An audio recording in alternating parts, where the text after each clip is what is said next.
इधर भारत की सेना में शामिल होता घातक हेलीकॉप्टर प्रचंड, उधर बम लेकर ईरान का एक विमान दिल्ली के ऊपर उड़ रहा था। विमान ईरान से चीन के ग्यांगझू जा रहा था, लेकिन अचानक दिल्ली के ऊपर मंडराने लगा। पायलट ने कहा इसे इंडिया में ही उतारना पड़ेगा।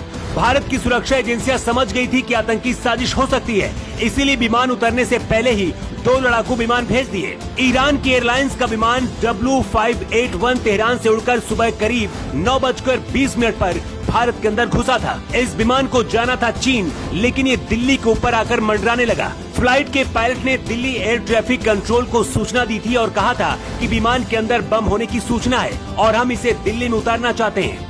इतना सुनते ही दिल्ली एयर ट्रैफिक कंट्रोल तुरंत अलर्ट हो गया था। 5 मिनट के अंदर ही IB, रॉ और इंटरपोल एक्टिव हो गया। पल पल की जानकारी मोदी और शाह ले रहे थे। सेना ने भी अपना मोर्चा संभाल लिया। इसी दौरान पता चला कि ईरान का ये विमान जबरन दिल्ली में उतरना चाहता है। ऐसे में सबसे पहले एयरफोर्स ने अपने 2 लड़ाकू विमान भेज दिए। दोनों लड़ाकू विमानों ने ईरान की फ्लाइट को हवा में ही घेर लिया। अजीत डोभाल से लेकर S जयशंकर तक मोर्चा संभाल रहे थे, क्योंकि ईरान मुस्लिम देश है जहां आतंकी गतिविधियां चरम पर है। इसलिए भारत की सुरक्षा एजेंसियों को लग रहा था कि ये कोई आतंकी साजिश भी हो सकती है।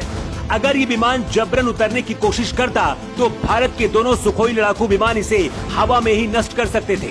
दिल्ली की बजाय भारत ने इस विमान को जयपुर और चंडीगढ़ में उतरने का मौका दिया, लेकिन इस विमान के पायलट ने कहा कि हम सिर्फ दिल्ली में ही उतारेंगे इसे। इस तरह से करीब 45 मिनट तक दिल्ली के ऊपर ही मंडराता रहा।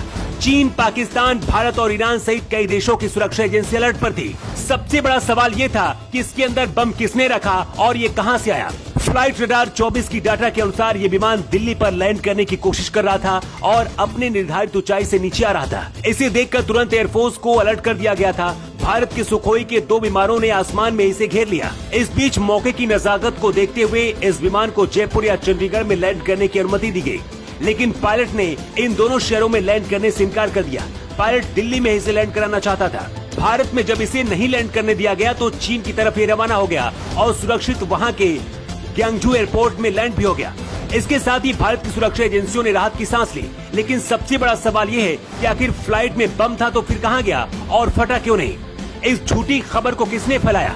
क्या भारत के खिलाफ कोई बड़ी साजिश रची गई थी?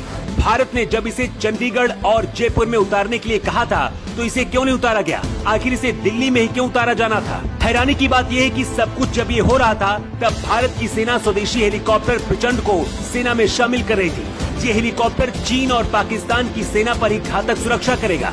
इस बात का भी शक जताया जा रहा है कि कहीं ऐसा तो नहीं कि भारत के खिलाफ कोई बड़ी साजिश रची गई थी।